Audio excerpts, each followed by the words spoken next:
She's a beauty, and we all treasure her.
Well, we're at our beloved grandmother tree, which is basically at the corner of Stevens and Forest Ridge Road on Salt Spring.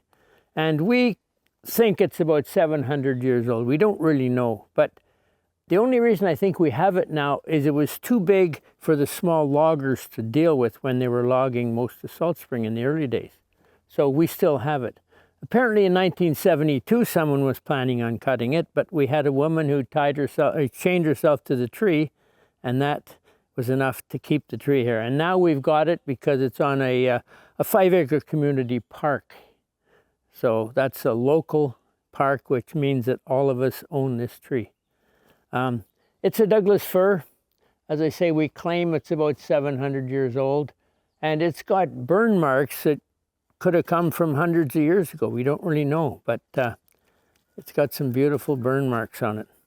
It's a real mecca here for people. People come here to visit this tree because it's fairly accessible and it's one of the biggest on the island. The other thing that's very interesting here is that people also, especially kids, like to hide things in the bark. And so it becomes like a temple in some of the Far Eastern countries where people are leaving things, messages and little trinkets in the tree.